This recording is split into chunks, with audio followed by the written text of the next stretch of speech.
안녕하십니까? 아직도 와이프와 신혼처럼 알콩달콩 살고 있는 40대 후반 남자입니다. 저희 처가 식구들은 서로 존중하고 배려하고 이해해주는 아주 화목한 분위기인데요. 처음 인사드려 왔을 때 이런 처갓집이라면 함께하는 내내 너무 행복하겠다는 생각에 결혼 결심을 했던 것 같습니다.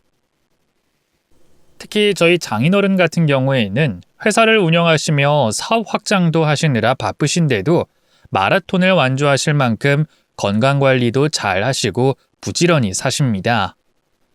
그래서 장인어른이 제 인생의 롤모델이세요. 이렇게 단란했던 저희 가정이 들썩였던 한 사건이 있었는데요. 우리 모두 가족이 엮여 있는 만큼 큰 사건이었습니다.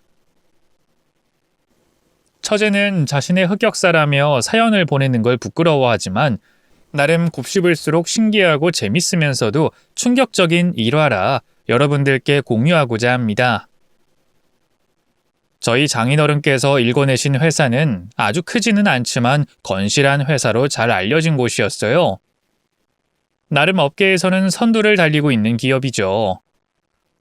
저희 아내는 결혼 전부터 보험회사에서 설계사로 일하고 있었고 그 회사에 꽤 길게 근속했습니다. 성실하게 다니다 보니 팀장까지 됐더라고요. 장인어른께서는 가업을 같이 하길 원하셔서 회사에 들어와서 일을 하라고 몇 번 권유하셨지만 와이프는 사람들을 만나고 발로 뛰는 직종이 맞다면서 성실하게 한 길을 파더라고요. 그 모습이 존경스러웠습니다. 장인어른께서는 딸만 둘인 집안에 사위가 들어와서 아주 든든하다며 저를 반겨주셨고 결혼하자마자 장인어른 회사에 입사해 밑바닥부터 차근차근 밟아나갔습니다. 처제도 장인어른 회사에 다니고 있었지만 저희는 서로 가족임을 숨겼어요.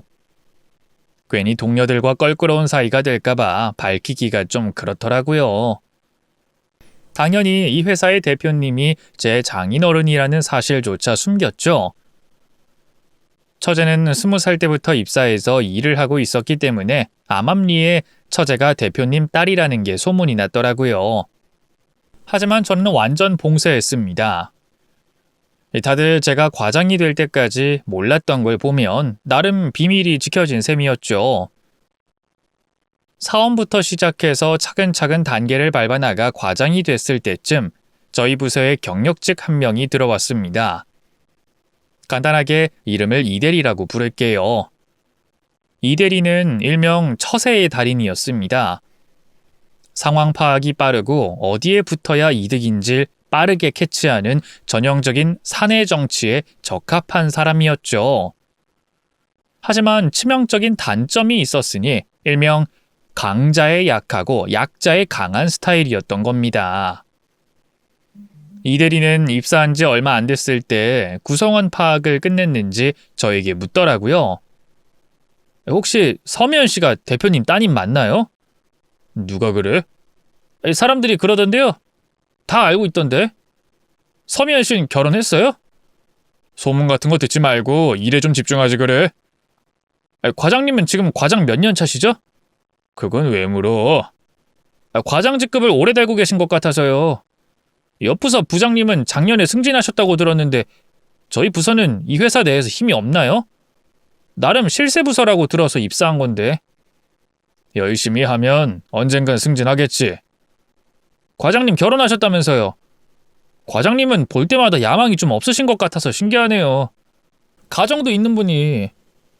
과장님이 팀을 잘 이끌어주셔야 저희도 덩달아 승진하죠. 살다 이런 놈은 처음 봤네요.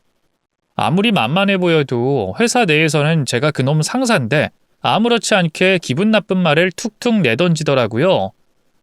그래놓고 임원분이 출근하시면 제일 먼저 달려가 90도로 인사하며 상무님 오셨습니까? 하면서 우렁차게 인사하대요. 그 소리가 어찌나 큰지 쩌렁쩌렁하게 사무실 전체가 울릴 정도였다니까요. 그놈 입장에서는 이미 정리가 끝났겠죠. 굽신거려야 할 사람, 무시해도 될 사람. 저 같은 경우에는 후자 쪽으로 분류가 됐던 것 같습니다. 그놈은 시도 때도 없이 제 신경을 긁어대더라고요.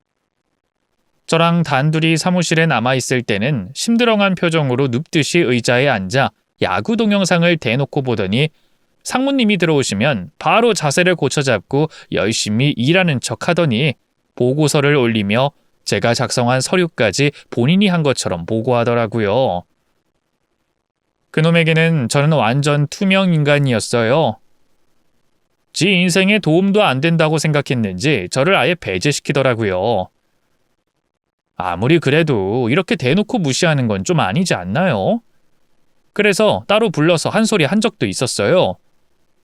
이대리, 이번에 또 날 패스하고 바로 상무님께 보고서 올렸더라. 급한 건이라서요. 이대리, 회사 생활 한두 번 해본 거 아니잖아. 보고서는 차례대로 올라가야 하는 거 모르는 사람도 아니고. 혹시 나를 일부러 배제시키는 거야? 아닙니다. 근데 과장님, 급한 일 아니면 나중에 말씀하시죠.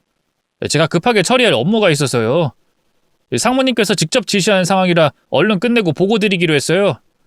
그럼 전 이만 들어가 보겠습니다. 완전히 제 말을 무시하기로 작정했는지 제 충고와 조언을 들으려는 신용도 하지 않더라고요. 다른 직원들이 저한테 뭐라고 말해줬는지 아십니까? 글쎄 그놈이 저보다 먼저 승진할 것 같다고 떠들고 다녔다고 합니다. 진짜로 그렇게 생각했는지 과장 이하 직원들은 전부 무시하고 다닌다고 하더라고요.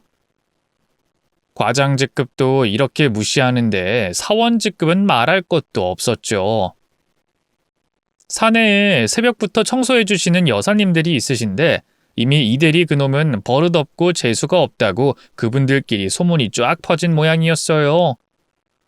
하지만 이대리는 본인이 처세술을 잘한다고 생각하는지 후배들한테 회사 생활은 말이야 하며 조언을 하고 다니더라고요. 살면서 이토록 사람을 얄미워해 본 적이 있었나 싶습니다. 무시당하는 거 하나하나 기억하며 서운해하는 게 속 좁아 보이긴 하지만 저로서는 속이 끓을 수밖에 없었어요. 근거 없는 자신감이라고 생각했는데 나중에 알고 보니 그놈이 기고만장해진 이유가 있었더라고요. 어느 날 처제가 남자친구가 생겼다고 하더라고요. 그리고 얼마 후 사내에 소문이 쫙 퍼졌습니다. 이대리와 처제가 사귄다고요. 그 소문을 듣는데 설마 아닐 거야 하는 생각으로 처제를 불러 물어봤더니 사실이라고 하네요. 조심스레 알아가는 단계라길래 좀만 더 신중할 순 없겠냐고. 이대리 그놈이 얼마나 겉과 속이 다른지 아냐면서 설득을 하려고 해봤지만 이미 처제는 그놈에게 마음을 빼앗긴 상태더라고요. 제가 장인어른의 입장도 아니고 적극적으로 말리는 것도 웃기고 이대리의 본성이 조만간 드러나면 처제도 헤어지겠지 싶어 일단은 후퇴하기로 했어요. 그랬더니 이대리가 점점 가관이 돼가더라고요. 대표의 딸과 사귀니까 뭐라도 된 것 같았는지 아주 허세에 찌들어서 의기양양한 표정으로 회사를 휘젓고 다니는데 그 모습이 참 꼴보기 싫었습니다. 이대리는 입이 근질근질한지 점심을 먹다가 저에게 비밀인 양 속삭이더라고요. 과장님, 이거 비밀인데 저 여자친구 생겼어요.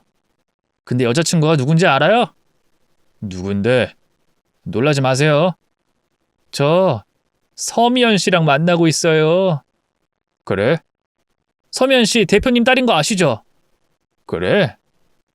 아이 진짜. 과장님은 이 회사에 대해서 아는 게 하나도 없네요. 아무튼 비밀로 해주세요. 아셨죠? 비밀인 걸 왜 나한테 말하나?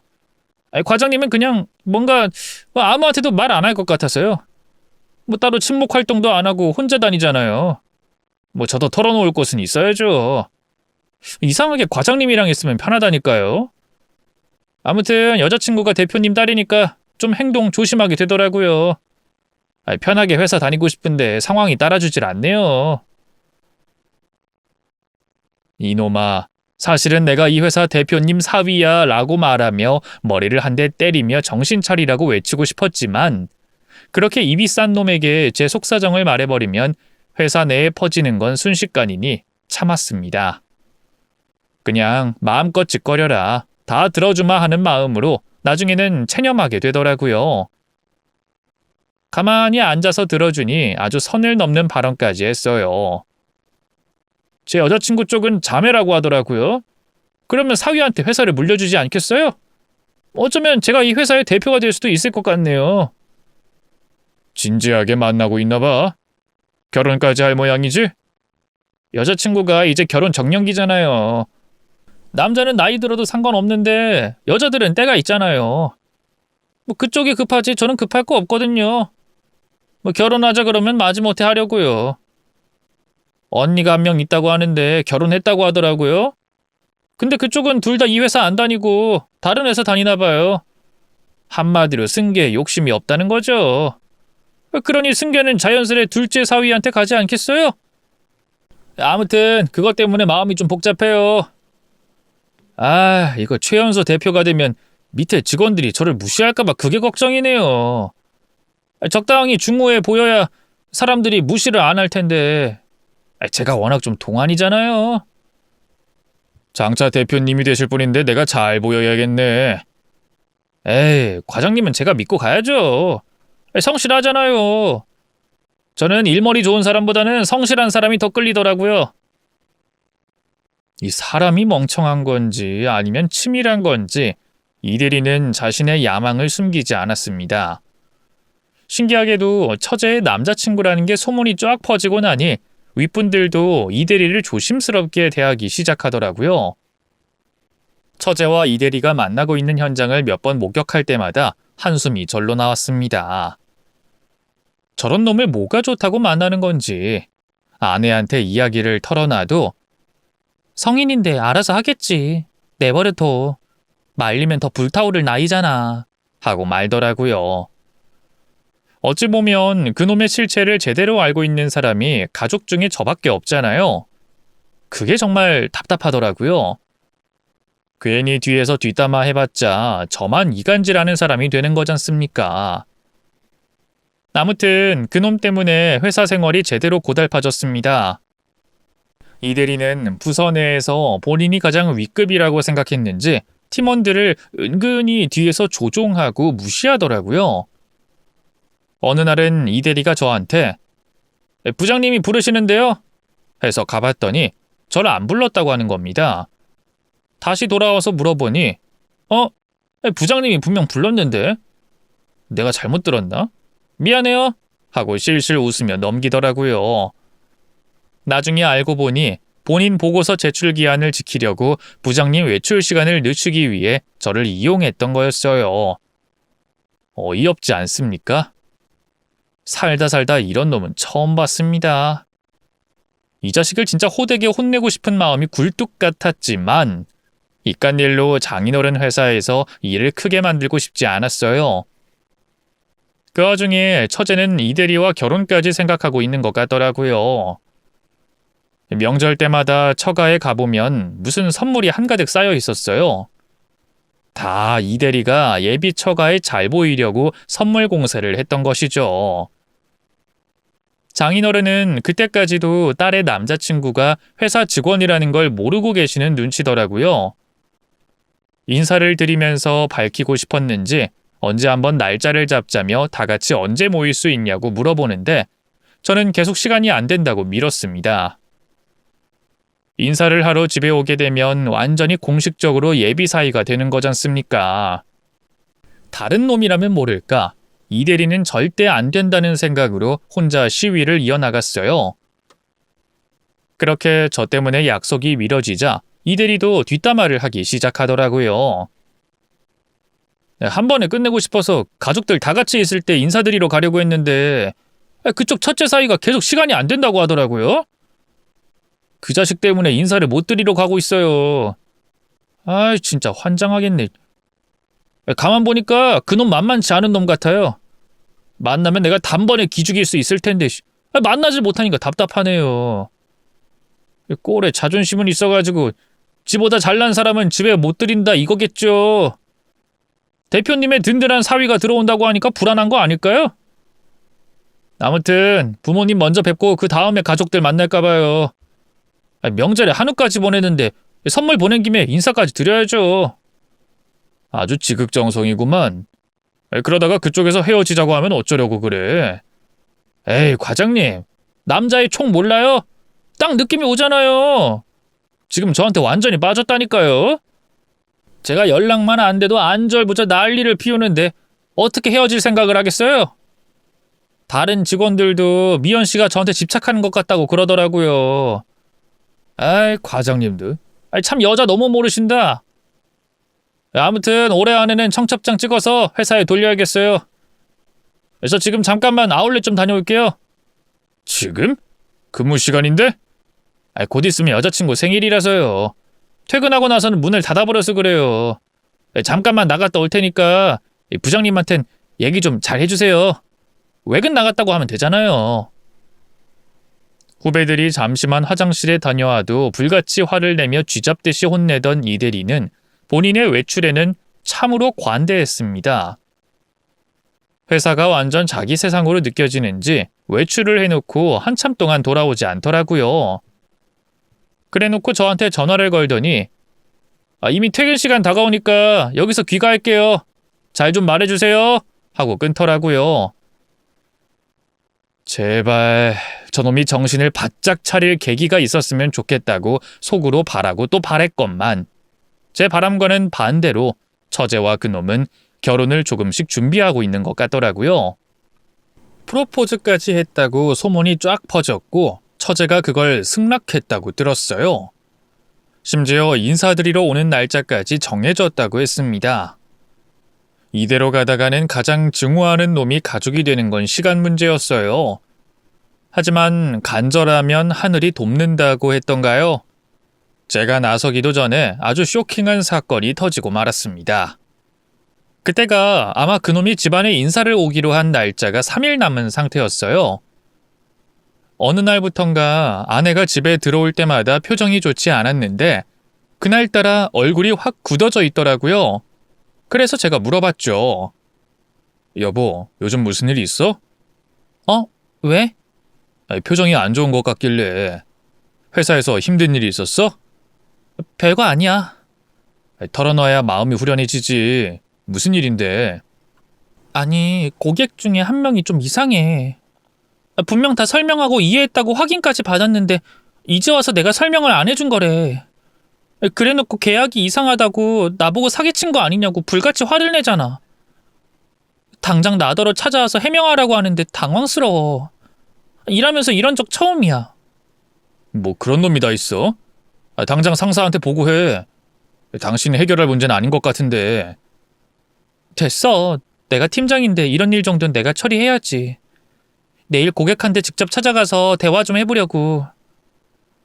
막상 만나면 말이 통할지도 몰라. 거기가 어딘데? 같이 갈까? 혼자 괜찮겠어?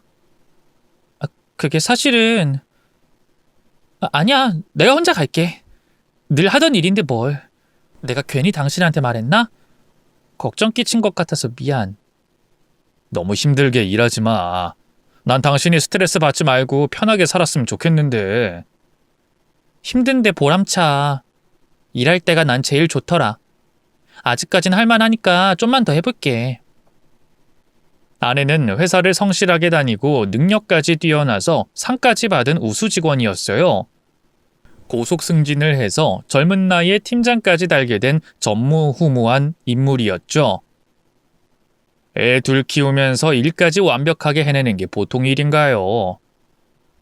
이왕 회사 생활 시작하게 된 거 임원까진 달고 끝내고 싶다고 하더라고요. 아무튼 그날 밤 아내는 고민이 있는지 잠을 못 자고 뒤척이더라고요.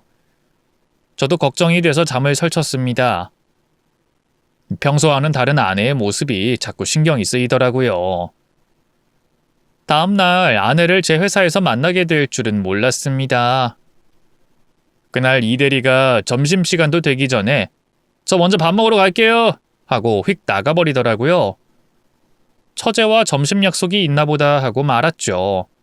그리고 잠시 후 점심을 먹으려고 회사 로비 쪽으로 나가려고 하는데 멀리서 이 대리의 모습이 보였습니다. 그리고 그 앞에는 제 아내가 무릎을 꿇고 빌고 있었어요. 아내가 찾아가겠다는 고객의 회사가 바로 저희 회사였고 그 고객은 바로 이대리였던 겁니다. 이대리는 로비가 쩌렁쩌렁하게 울리도록 소리를 지르더라고요. 야, 이 여자야! 약관을 이따위로 만들어 놓고 나더러 책임을 물겠다고? 하! 아주 웃기는 놈들이네. 고객을 허언증 만들면 좋아? 다 필요 없고 책임져. 내 정신적 피해 보상, 시간 낭비한 거 계산해서 아줌마가 보상하라고! 무릎 꿇지만 말고 돈을 내놔, 돈을! 고객님, 저는 분명히 약관을 읽어드렸는데 정신적 피해 보상까지 하라고 하시면. 야, 이씨, 어디서 토를 대라. 보험팔이 주제에 고객을 가르치려 든다 이거야? 이것도 직업이라고. 능력도 없고 백도 없고 돈도 없으니까 이딴 일이나 하지. 울고 있는 아내를 보자 눈이 뒤집히더라고요. 저는 당장 달려가며 소리쳤어요. 자네! 내 와이프한테 뭐하나 지금? 이 대리는 저를 한 번 보고 와이프를 한 번 보더니 묻더라고요. 와이프요? 그래! 남의 와이프한테 뭐하는 짓이냐고! 과장님 와이프예요? 지금 뭐하는 거냐고 묻잖아! 아니 자꾸 고객 상대로 오라가라 귀찮게 굴잖아요. 지들이 오면 될 것이지 왜 고객한테 일을 시키냐고요. 그리고 고객 가지고 장난을 치려고 그러잖아요. 장난? 우리 와이프가 언제 장난을 쳤는데? 아무튼 과장님이 관여할 문제 아니거든요. 저희끼리 얘기 좀 할 테니까 점심 먹으러 가세요. 아무리 부부 사이라도 공과 사는 지키셔야죠. 저는 고객으로서 과장님 와이프 만나는 거니까 예의 같은 거 안 차려도 되잖아요. 그만 좀 해라. 직원들 보는데 부끄럽지도 않아? 윗사람들한텐 빌빌 기면서 만만해 보이는 사람한테 화풀이하는 거 내가 모를 줄 알아? 네? 제가요? 그따위로 살지 마. 이대리 그러다가 벌 받아. 그리고 좋은 말 할 때 우리 와이프한테 사과해. 제가 왜요? 잘못한 게 없는데요? 그리고 과장님 저한테 이러시면 곤란하죠. 내가 왜 곤란해지는데? 잘못한 건 이대리잖아. 사과 안 해? 사과해! 하, 진짜 어이가 없네. 별 가짜는 게. 너 지금 뭐라 그랬어?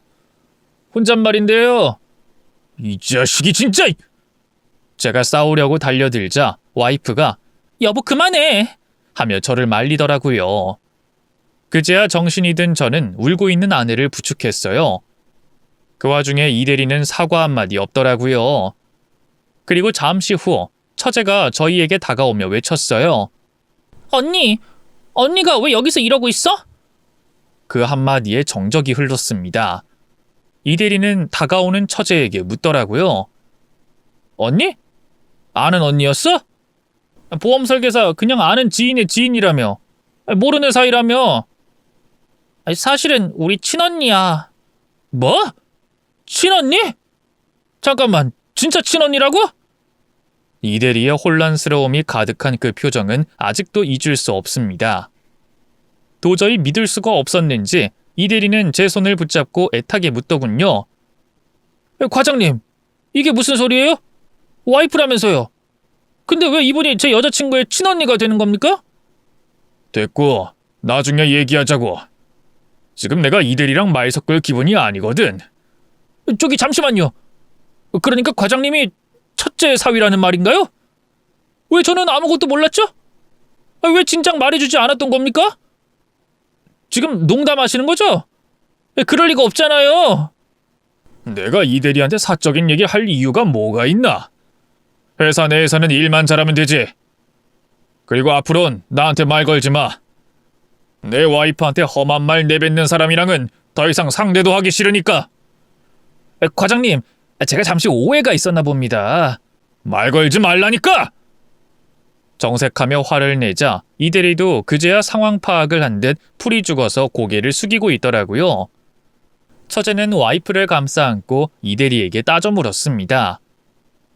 어떻게 우리 언니한테 험한 말을 내뱉을 수가 있어?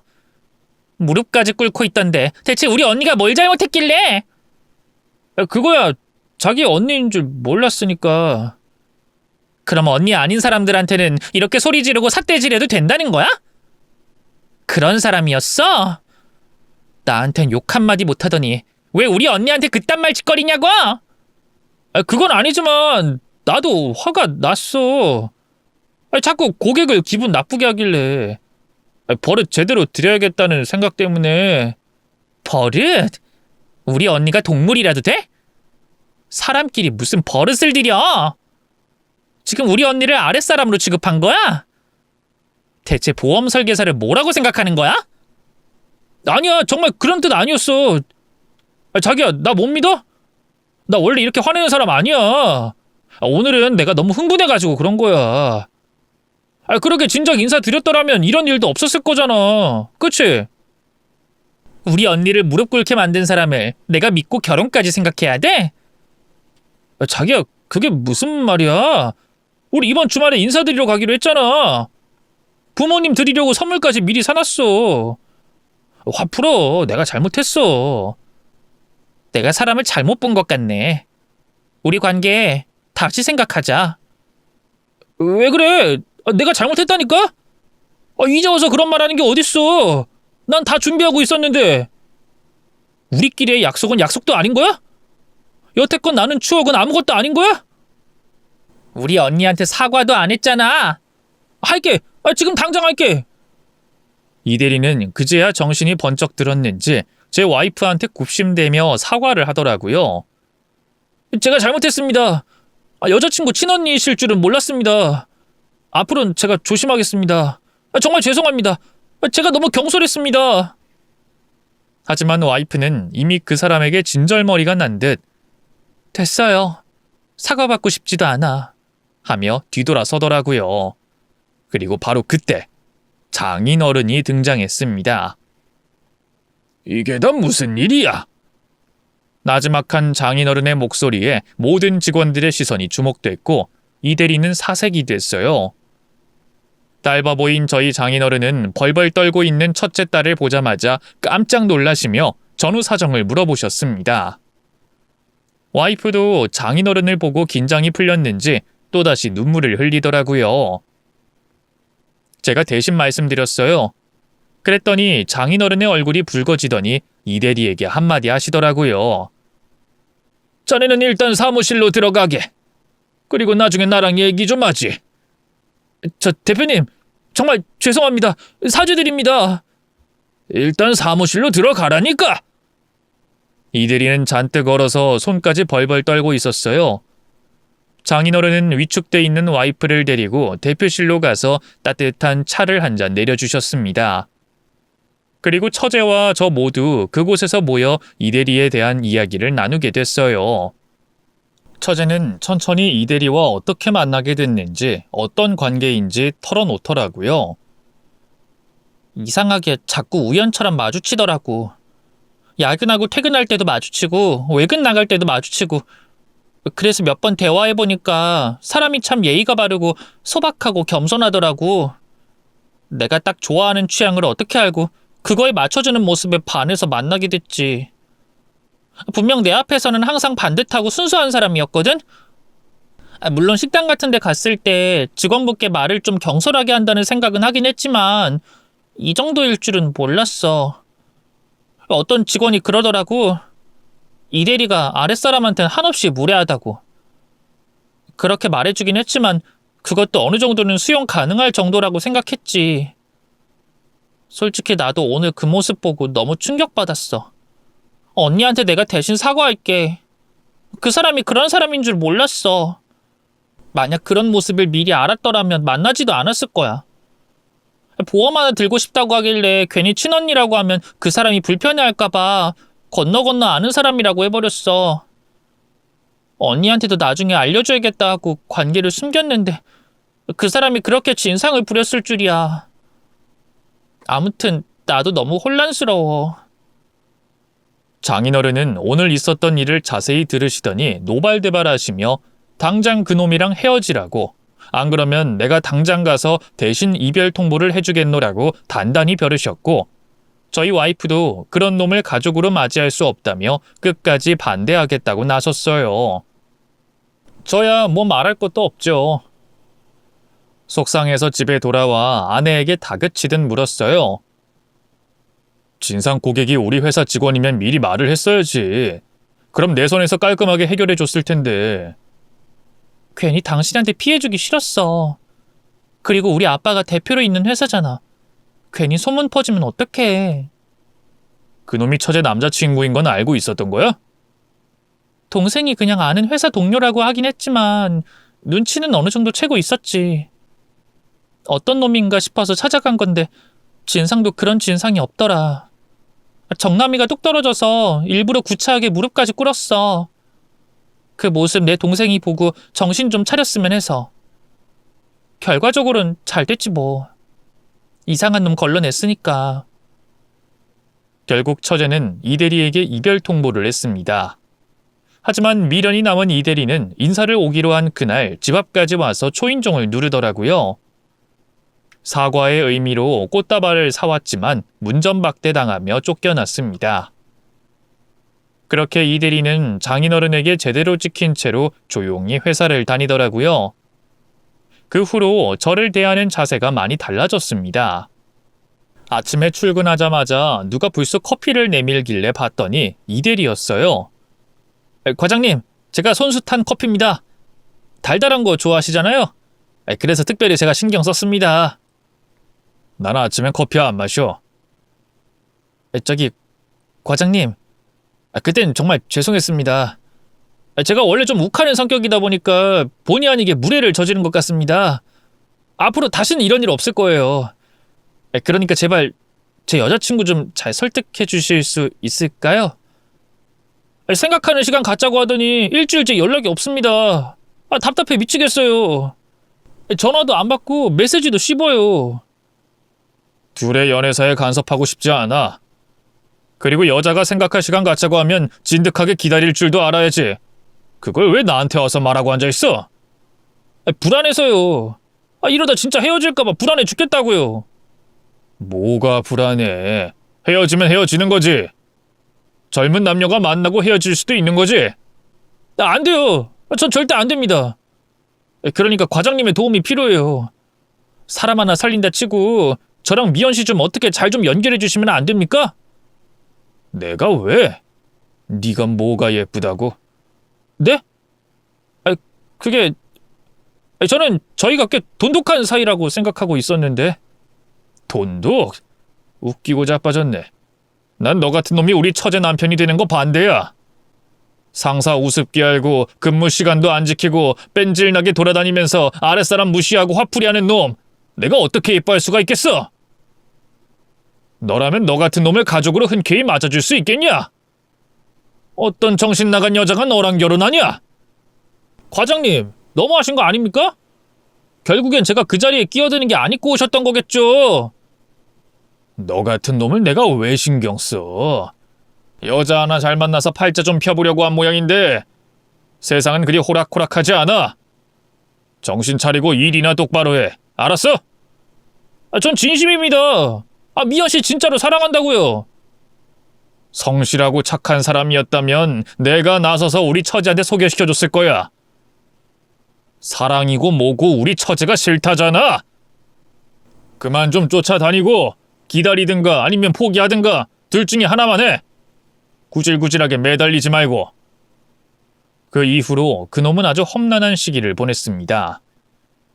술을 진탕 마시고 지각을 하질 않나, 근무 시간 내내 자리를 비우질 않나, 회의 시간에 딴 생각하느라 내용을 놓치질 않나, 그놈 하나 때문에 부서 분위기가 완전히 엉망이 됐습니다. 아주 대놓고 시련의 슬픔을 광고하고 다니더라고요. 그런 식으로 회사를 다니니 당연히 능률이 떨어질 수밖에 없었죠.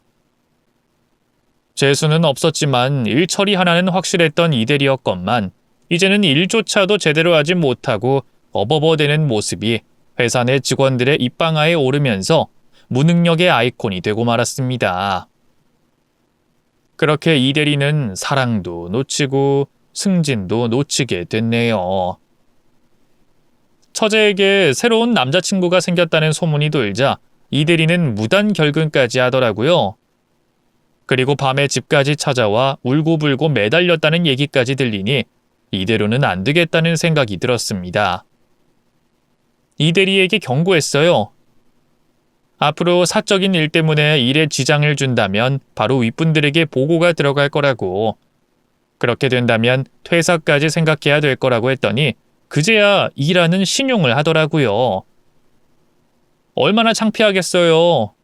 차기 대표가 될 거라고 떠벌리고 다녔는데 졸지에 일개 직원이 돼버리고 말았으니 그 좌절감은 이루 말할 수가 없었겠죠.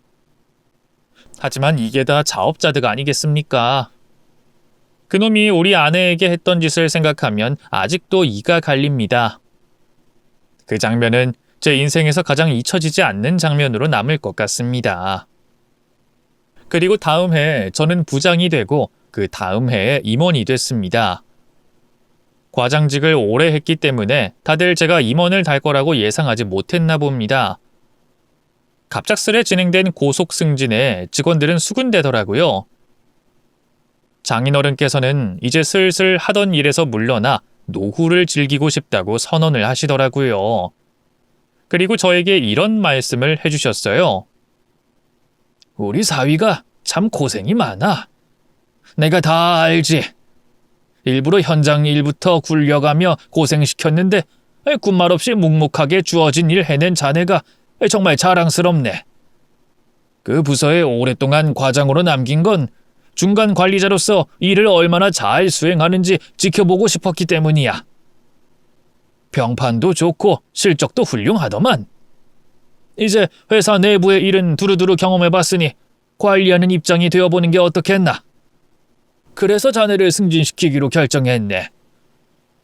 저는 아직 많이 부족합니다. 장인어른의 가르침이 필요합니다. 나야 뭐 이제 옛날 사람이니 물러나야 할 때지. 우리 두 딸도 경영엔 관심이 없다고 하니 우리 아들 같은 사위한테 일을 맡길 수밖에 없지. 이제 내가 믿는 사람은 자네뿐이네. 자네를 믿었으니 내 첫째 딸을 맡기지 않았겠나. 물론 힘들 때도 많겠지. 하지만 힘들 때가 가장 좋은 시절이야.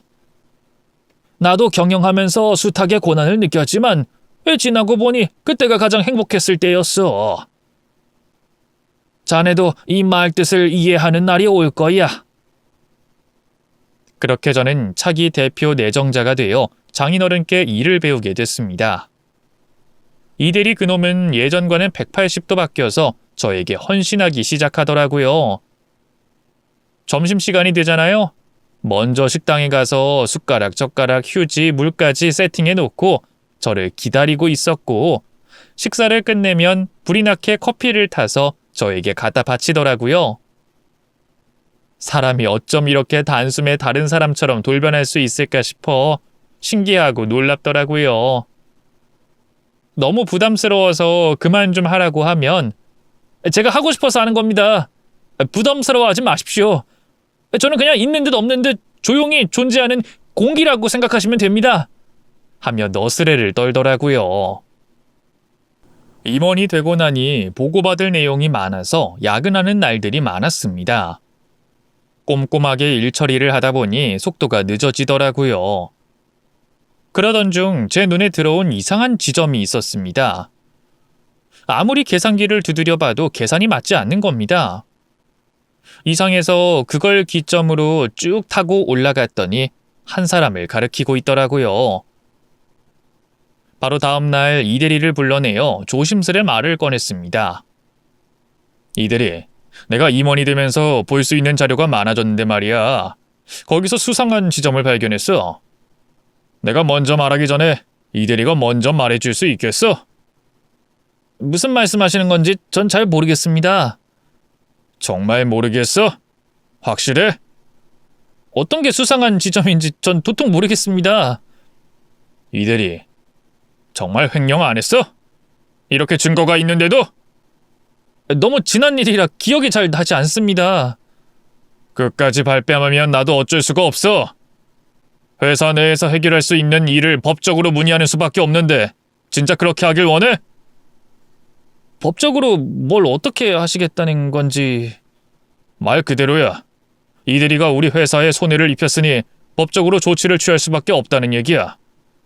우리는 손해배상을 받아야지. 그제야 이대리는 당황한 듯 말을 더듬으며 해명하기 시작하더라고요. 죄송합니다. 저는 너무 지난 일이라 회사에서 덮어주고 넘어간 줄 알았습니다. 퇴직한 임원분은 그냥 넘겼을진 몰라도 나는 달라. 횡령이 보통 일이야? 계산해보니까 한두 푼도 아니더만. 직원이 횡령하기엔 꽤 큰 돈이었다고. 한 번만 봐주시면 안 되겠습니까? 저 이젠 달라졌습니다. 절대로 횡령 같은 거 안 한다고요. 아시잖아요. 저 요즘 일 열심히 하는 거. 횡령을 왜 한 건데? 이유를 말해. 그게 그때는 미연 씨랑 만나고 있었고 결혼 약속까지 하게 된 사이였기 때문에 잠시 빌려 쓰는 셈 치고 써도 된다고 생각했습니다. 그때는 횡령이 아니라고 생각했습니다. 그러니까 이 회사가 이대리 소유가 될 거라고 생각해서 미리 돈을 땡겨 쓰기라도 했다는 거야?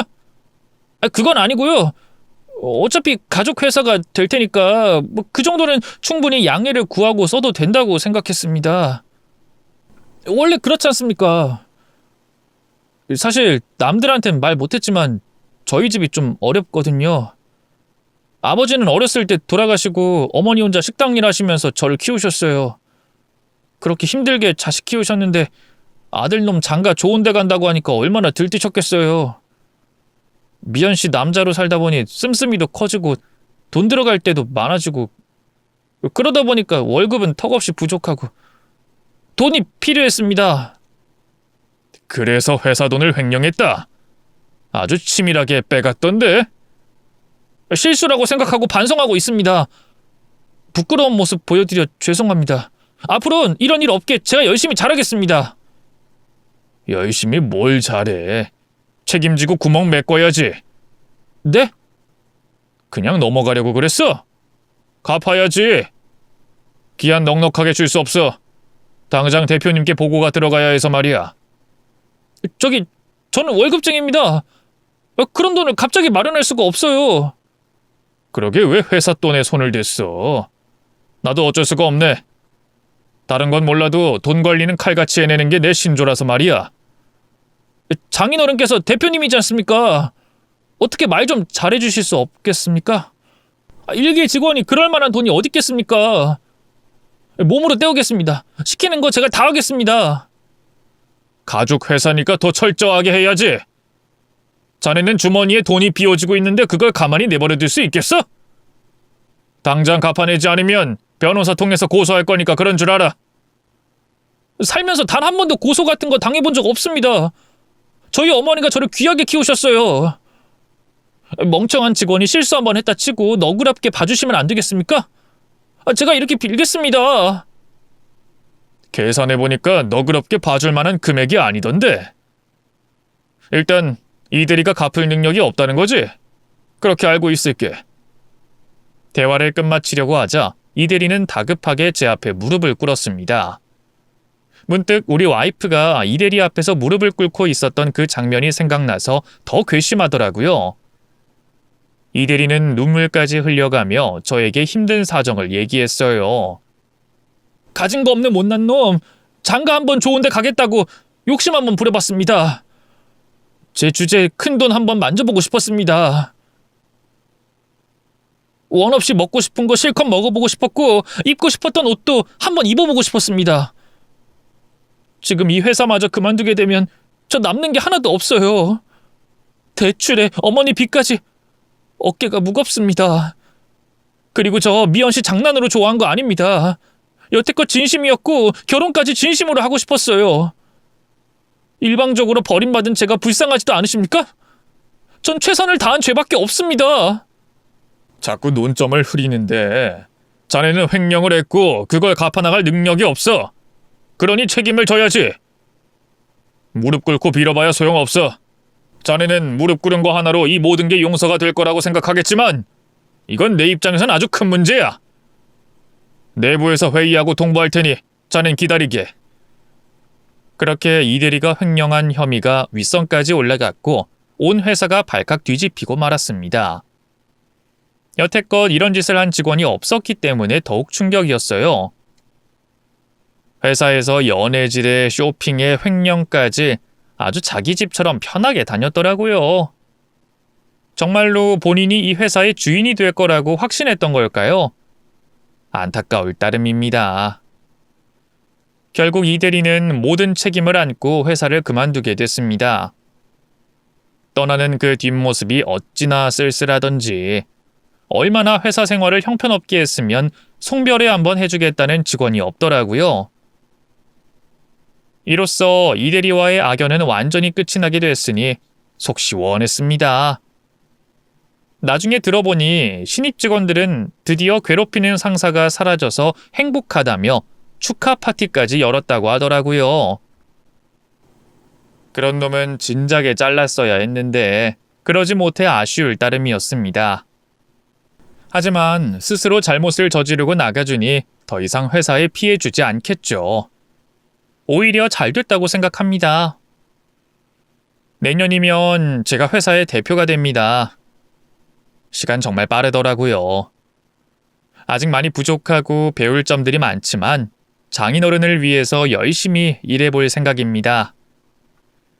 이 대리를 보며 겸손은 언제나 중요하다는 걸 깨달았네요. 그놈이 본색을 숨기고 가족이 됐더라면 아마 더 골치가 아팠을 겁니다.